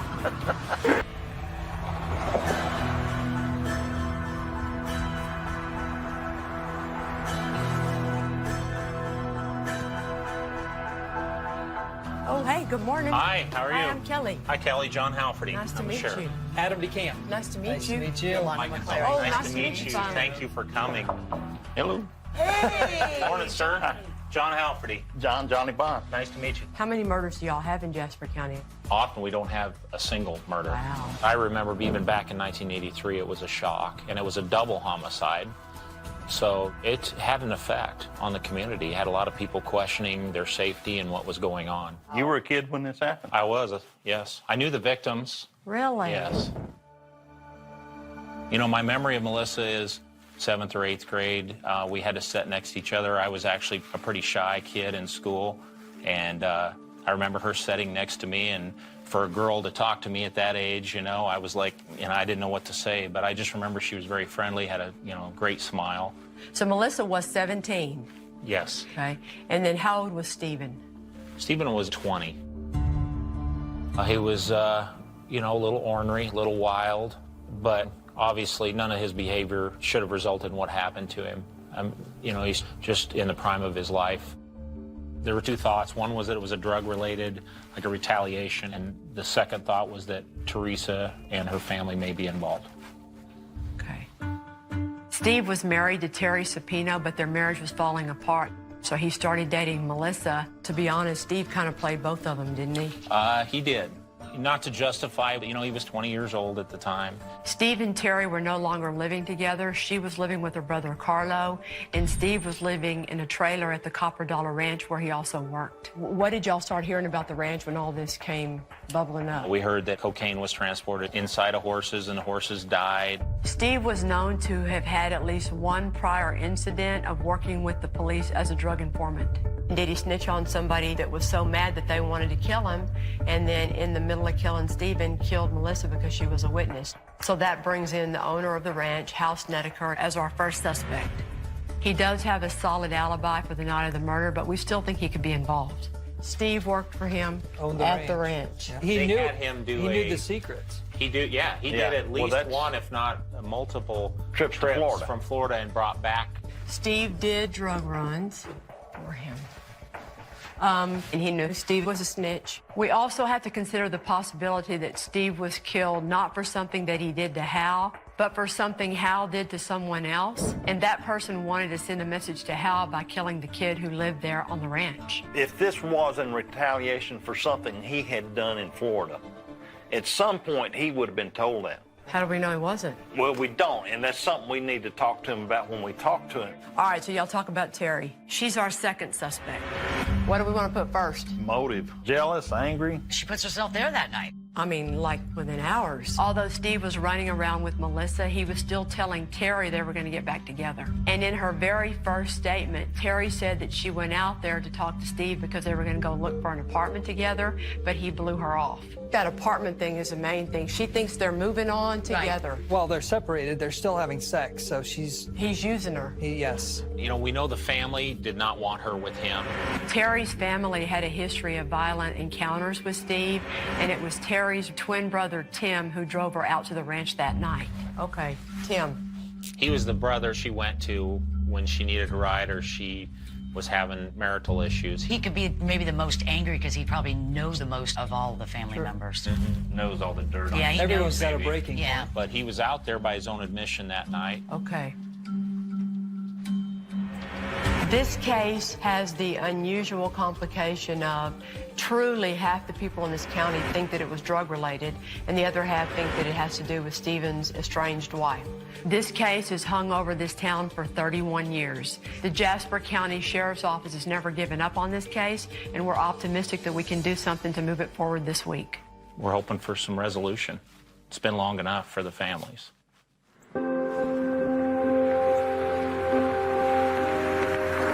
I'm Kelly. Today we're meeting with both Melissa and Steve's family. They've been connected all these years because of what happened with the murders back then. Talk about Stephen. Let's talk about him. He was a clown. Yeah. He was y'all's baby brother. Yeah, and I babied him. Can you remember some good stories to talk about with Melissa? She was very spunky. I mean, she had no care in the world. Energetic. Yeah, I mean, energetic. That's kind of how Stephen and her click so much, because Yeah. both of them full of life. You remember all of that night?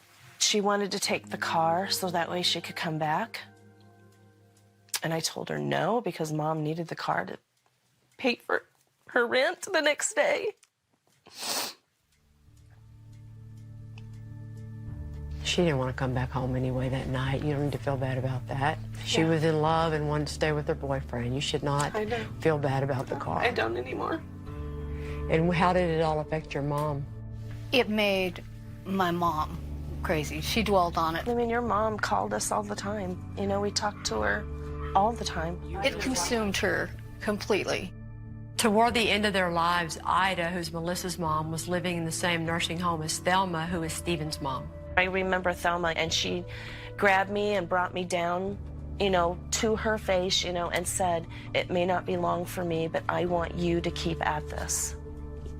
Mom never talked about. Mom never. She never talked. So your mom's way of dealing with it was to never talk about it, and your mom's way of dealing with it was to obsess about it.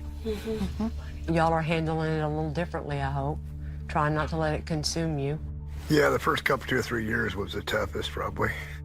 quit school over it, because I got tired of going to school and people asking me, about it, and then I just break down and cry and, it had to go away.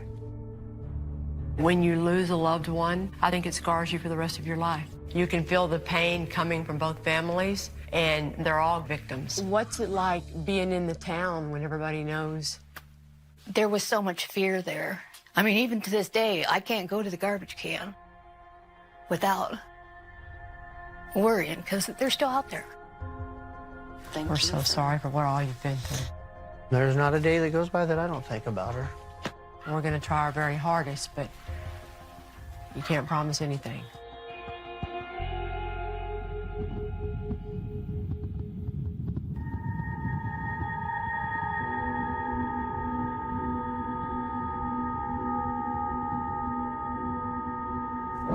The ranch where Melissa and Stephen were killed has since been sold off.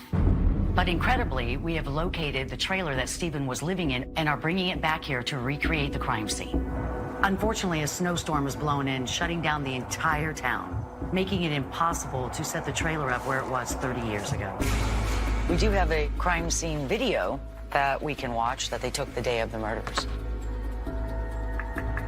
Just push that button and it'll, okay, just walk to the left and walk to the left. Walk out this, The scene at the Copper Dollar Ranch was the most brutal, bloody, gory, unfortunately very memorable scene. Most of us don't need to look at the crime scene pictures. We can picture it in our heads. Right there. We know that Tim Supino drove his sister Terry out to the ranch that night, but seeing how violent the scene was makes me wonder if maybe he was also involved in that part of the crime. I just don't think a girl's doing that much damage. I don't know, there's some pretty mean girls too. The problem with only watching the video is that we can't truly get a sense of the space inside the trailer. Hopefully the weather will let up soon and we can see it with our own eyes.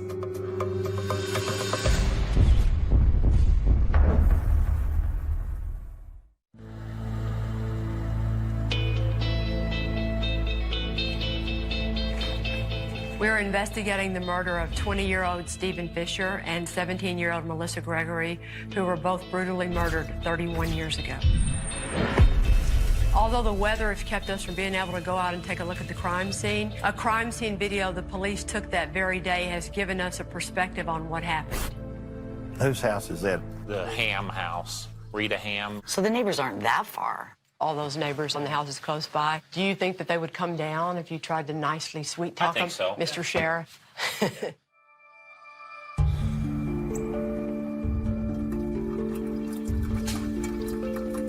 Everything's fine, everything's fine. You want something to drink? I'm good. Rita Ham lived next door to the Copper Dollar Ranch where Steve and Melissa were killed, and she was one of the first ones to the scene that morning. You were actually the closest neighbor to where the murders happened. Yes, it was. Jeff Ellingworth will take care of the horses. And I opened the door and he's crying. And he said, Stevie and Sissy is dead. I walked across the grass with Jeff, and at that point I seen Steve laying on the ground. Yes, it is. This is John Ham. House manager owns the horse farm that's right next door to our house. And the people that work there are dead. One's inside the trailer, one's outside the ground. House Snedeker, now where's he living? Personally, I don't like Hal Snedeker. He's shady. Yeah. Well, let's talk about that place, the horse place. You know, there's been talk of drug trafficking. Did you see anything that you thought was inappropriate? Hal Snedeker had always been one that people could go to for dope. And I always was real suspicious of big semi-loads of hay that would come in for a few horses. Okay. And I was actually told that sometimes the hay was brought in with drugs in it.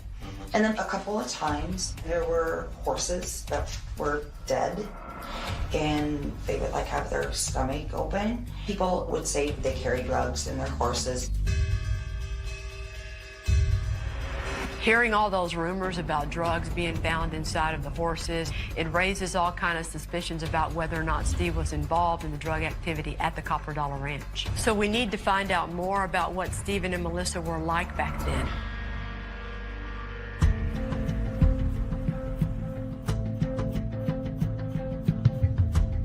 We're gonna go in this room right here.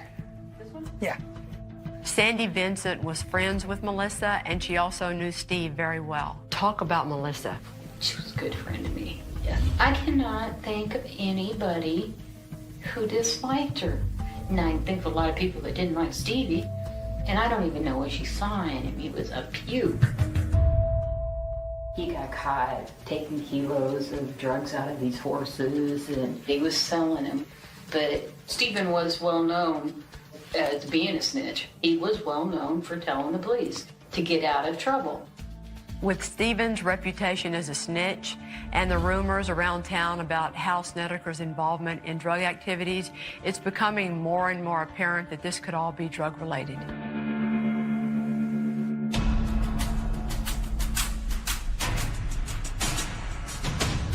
I'm going to kind of let you start and say, look, I'm new to this, like you have been. Exactly. And a lot of questions not in there I want to ask. Right. Suspect Hal Snedeker has agreed to come in and talk to us today.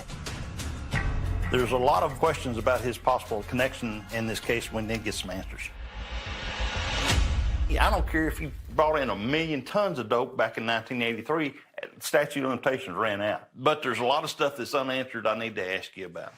I've done a lot of things in my past, and I'm just going to tell you that the truth from here on in. You just ask me whatever you want to ask me. I don't care what happens. All right. Initially, Hal was considered the suspect. And in fact, one of the officers at the scene that day accused him of doing this because Steve was an informant for the local police. Well, what do you know about that? The only thing I know about that is what I found out the day I walked up and Stephen was laying there on the ground and Burwers looked at me and he goes, "You found out, didn't you?" And I said, "Found out what?" "You found out he was working for us, so you took care of the problem." I said, "Oh, bull." There's a whole lot of things about my life I'm not real proud of, but I'm not that. All right. Let's go back to the night this happened. Did you know that Steve was staying out there? Yes. Okay. I let him stay there in the camper. In September, he's narking on people. I'd be scared to death to have this kid do anything for me. If I was doing anything. Didn't you send Steve down to Florida with the payment one time? No. You sent him on an airplane with $36,000 cash? No, I would have never had him do something like that. Not in a million friggin' years. We know Hal's lying about this because he's contradicting his own sworn statement he gave years ago. Question, did Steve Fisher make trips to Florida for you in relations to marijuana traffic? Hal, he did. I had him fly to Florida once with a bunch of cash to pay for a load that I received. I believe it was $36,000. If you're saying no, you didn't say it, but you can see here you did say it. I don't remember that at all. They kept trying to tie all this drug running in with this, and there was no part of it. When looking at the drug aspect of this case, we're not only looking at Hal as a suspect, we're also looking at the possibility that Stephen and Melissa were murdered for something Hal did. After all, Stephen was working for him, and they were staying on his land. All right. He had done some threatening, right? He threatened the guy that I got involved with, Alan Shadd. Alan was doing an offload in Sarasota. Well, instead of doing the offload and taking the stuff, he capped it, like 30,000 pounds. And then when finally he got a hold of him, Alan said, "Well, I didn't only take your shit out of your wife." And that's why he said if he ever got his hands on him, he'd kill him himself. How much money are we talking about? Around $9 million. That's enough to get you killed. Yeah. Man, I could see being so goddamn angry. Were you scared?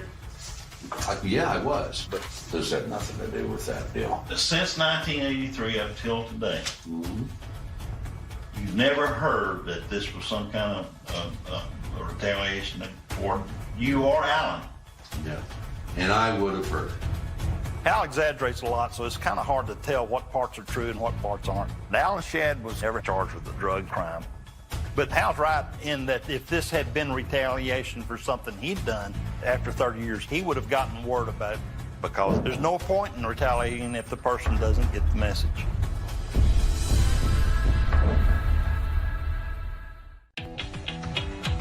Today we got a real break in the case, the weather. It finally stopped snowing, and they were able to transport the original trailer that Melissa and Stephen were murdered in back to the ranch. Morning. Morning, guys. It's definitely the coldest crime scene I've ever been at -9. Very cold.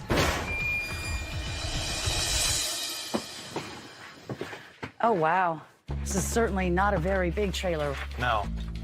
All right, we know that Melissa was naked.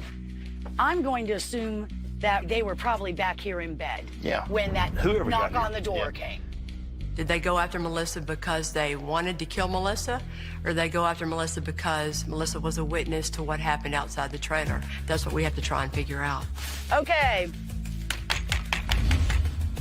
He comes out. Because you're trying to get me away from there, because Melissa's in there. You and I are disagreeing. I have something. Pick it up. I clobber you. You actually go down. Then, wham. Our killer then comes inside. I think she's thinking it's Steve coming back. Coming back in through the door. So she's laying here. She gets hit in the head. Wham. She's startled. She's bleeding. She gets up. Get up. You're injured and I'm holding my head. You're not going to fight. She stumbles. She's touching. Yeah. And whoever the killer is wants to make sure she sees what he looks like before she dies. Melissa is murdered on one of the bench seats right by the door. Now that I've been able to see the trailer, I think the point was for her to walk to the door and to look out and see Stephen murdered outside. This is not the type of thing that you would see on a drug hit.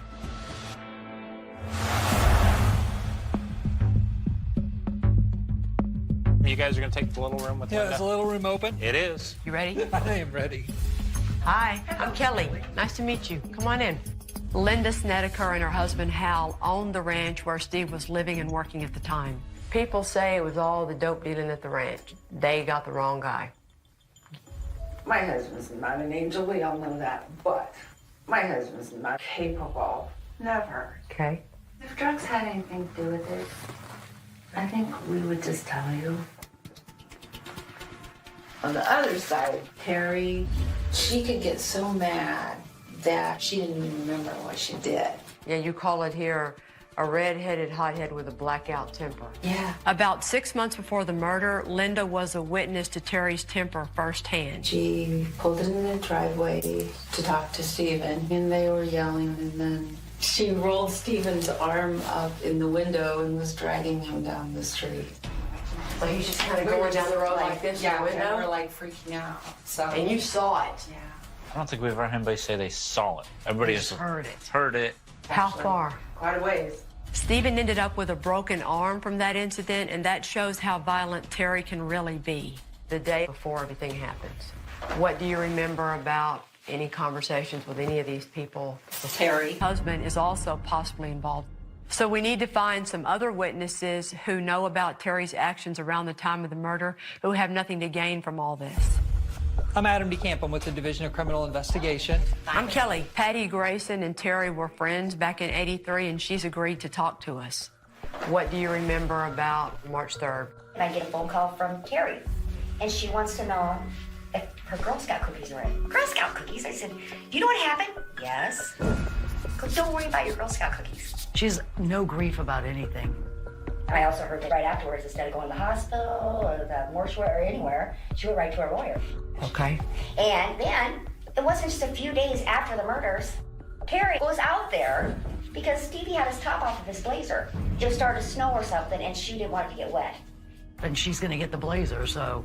And she told me, I tried to get in the camper, but the door was locked and there was blood on the windows. Did she ever get upset? Never. Emotional? Nothing. Nothing. Terry's reaction to the death of her husband is very suspicious, but we're going to need a little more than just strange reactions if we're going to figure out who killed Steve and Melissa.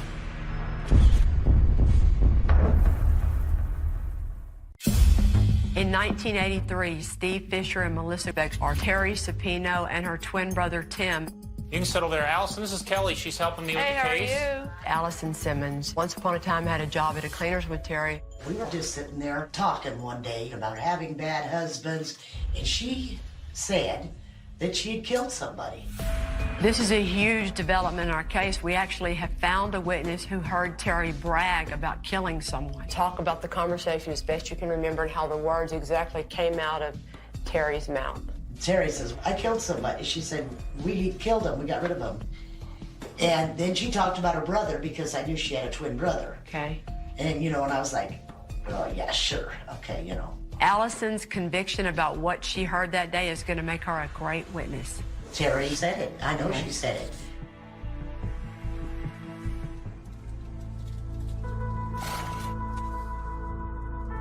This whole town has thought for 31 years that it's a drug-related hit. And there's House Snedeker, the man behind all the rumors and a suspect for all this time. What are y'all's thoughts now? I think if it was connected to something that group had done, they would have been notified. You know, look what happened there, you're next. I agree with Johnny. We've asked them over and over, was this a retaliation type hit? And they've never heard that. I know everybody's going to say, well, Stephen was a snitch. You know, that might be a legitimate reason to kill him, but they wouldn't have done it there, and they wouldn't have done it that way. Yeah. The man lost everything because of this, and I think all those rumors started because of Terry to deflect off of her. Yeah, but if we mark him off the board, we're saying we don't think he had anything to do with it any kind of way whatsoever at all. I don't. You don't. Do you? No. Do you? No. Do you? Take him off the Do you? board. All right. This now leaves Terry Supino and her twin brother Tim as our main suspects. So we need to talk to them.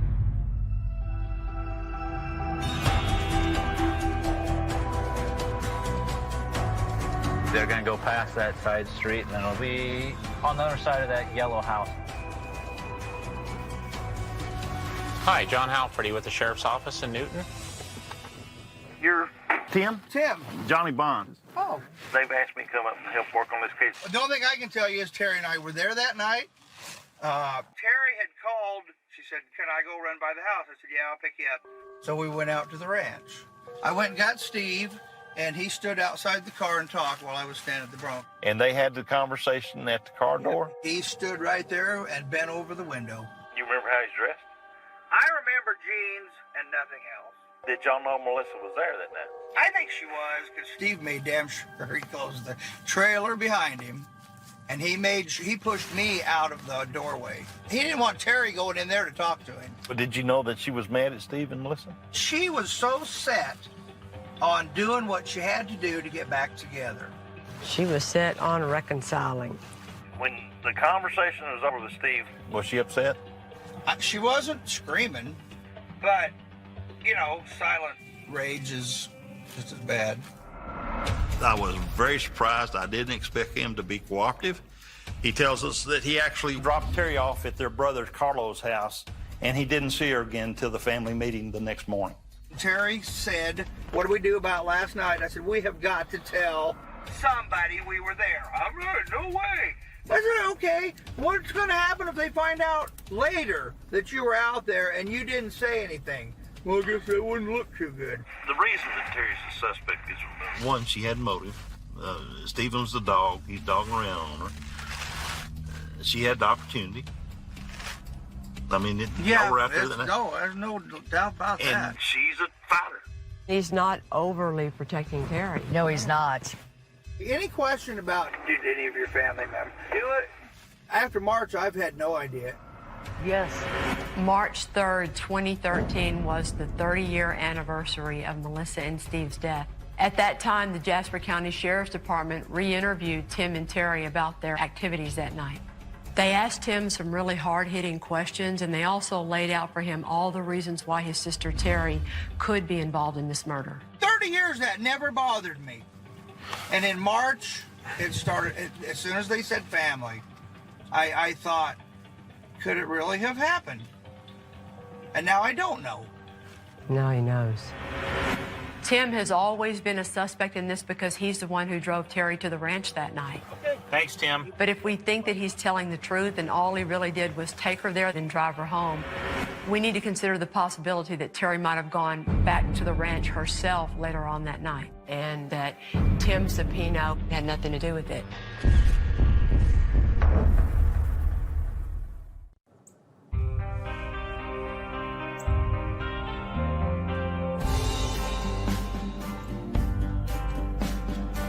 Somebody left us a letter.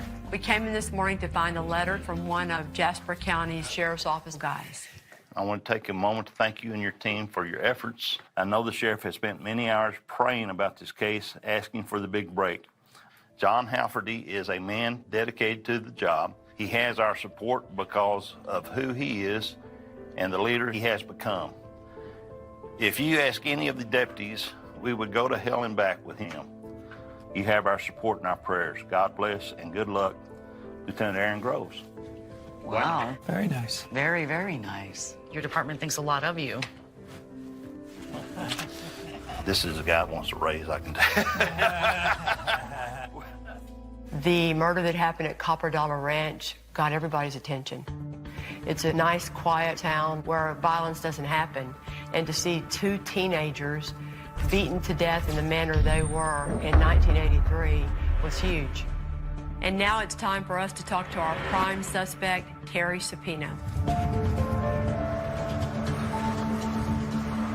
Terry, Oh, God. can we talk to you? Yeah, hold on a second. Terry has spoken to investigators many times in the last 31 years, and her story has changed more than once. She gives different reasons for why she went out there that night, and she's also inconsistent about where she was when she spoke to Stephen. I know that you and Stephen were married. I know that he had a girlfriend and that you went out there that night. I decided that since he was such a prick to me all the time, that I'd just be a bitch and go out there and, you know, talk to him, piss him off a little bit more. So she went out there all stirred up. You had more motive than anybody else. Not really.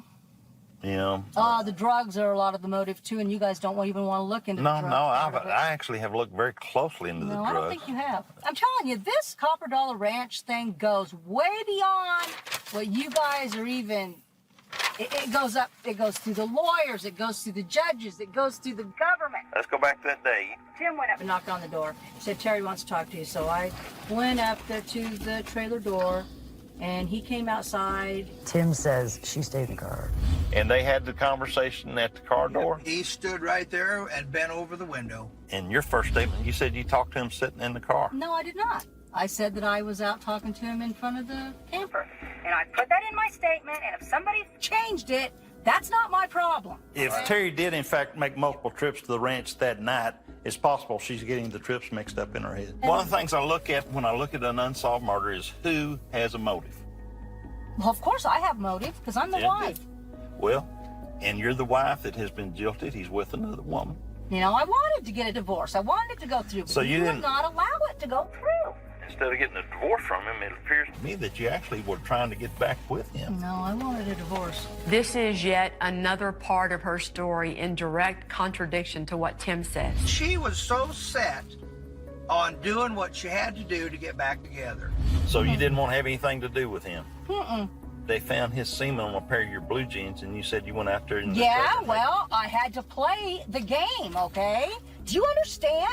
Because if I would have said no, you probably would have tried to kill me. So you're afraid of Steve. Why did you go out there that night to piss him off? I don't understand I don't that. either. I haven't understand it from the day I picked Well, this I don't case up. understand it either, okay? In my 22 years of all the criminal cases that I prosecuted, I have never seen a suspect talk so willingly, so much, and say such crazy things. They're taking shit out of my statements or adding stuff in to make me look even guiltier. After more than 2 hours, the more Terry talks, the more her logic just falls apart. So now it's just a question of how many things can she say that are inconsistent with what all the witnesses have to say, and with what she herself has said in past statements. The next morning, you called Linda Snedeker.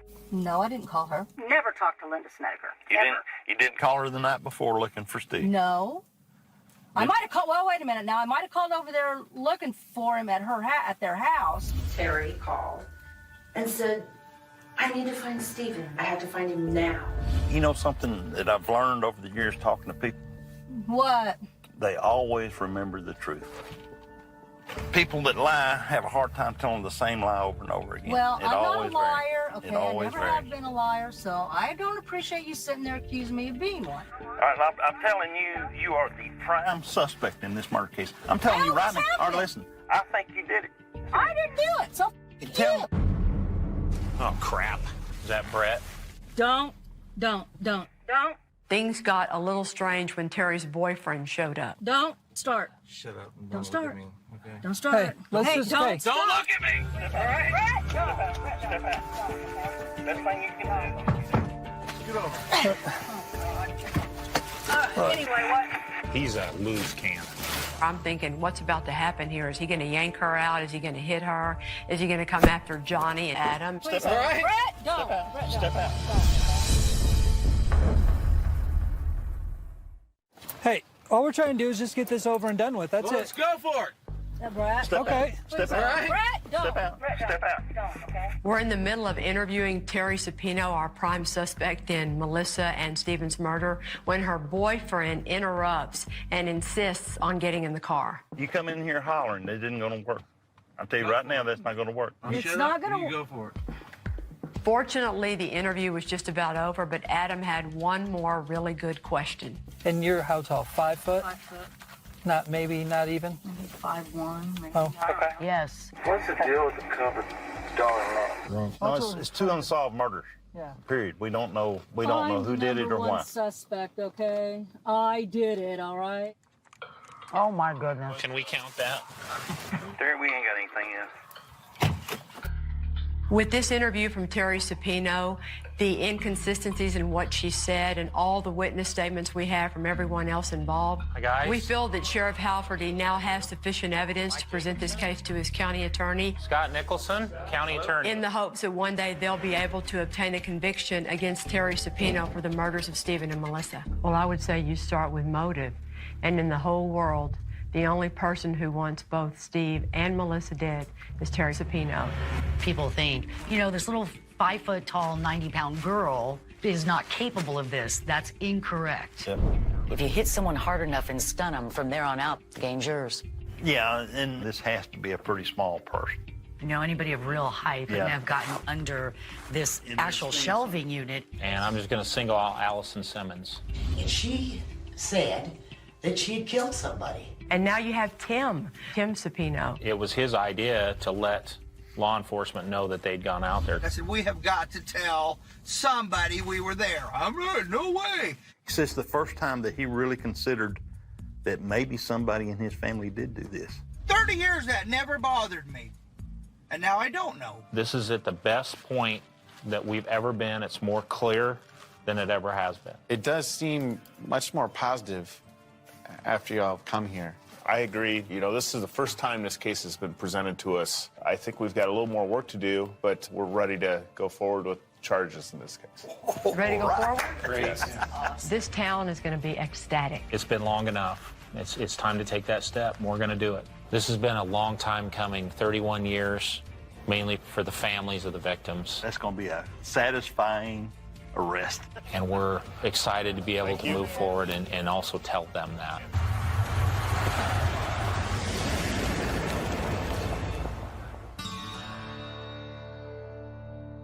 How have you guys been doing this week? Not eating, not sleeping. Kind of just like the day that we found out. Right. It's hard to go back. It really is. Well, I can tell you something very positive. We met with the county attorney's office today and presented the information to them, and we were finally able to move forward and arrest Terry Supino for Steve and Melissa's murders.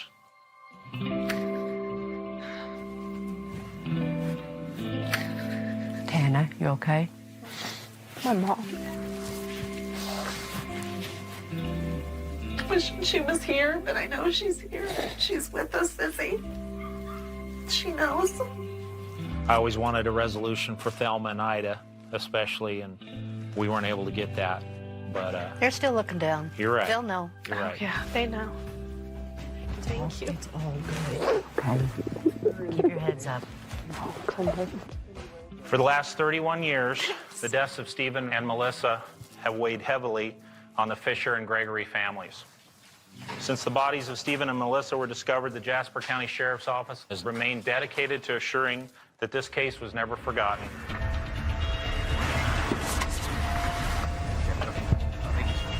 After completing hundreds of interviews and processing evidence, today, exactly 31 years later, we are announcing the arrest of Teresa Supino on 2 counts of murder in the first degree for the death of Stephen Fisher and Melissa Gregory.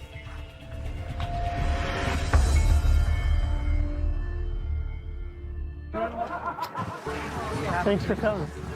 I knew this day would come someday. I dreamt of it. Yeah, I just had to wait patiently. Jerry? Good, man. Thank you. None of us can ever understand what they've gone through, losing Melissa and Stephen at such a young age. Hi, brother. The least that we can try and do for them is give them answers and let them be in a courtroom one day to see the person responsible be sentenced and be punished.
Thì Dương mà mua 10, Dương xuống mua 10 lon thì 5 tàu có nghề 2 lon.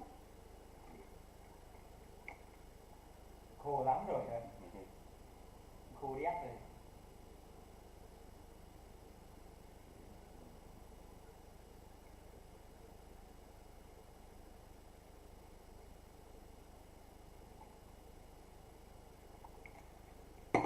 Quả nuôi của Biên cũng déo anh nhiều thôi. Mấy lắm. Đi. Vài cái này đấy.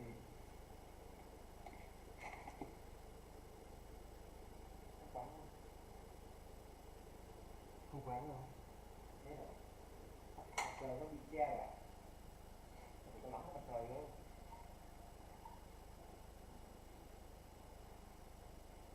Có mua ra cuối tuần.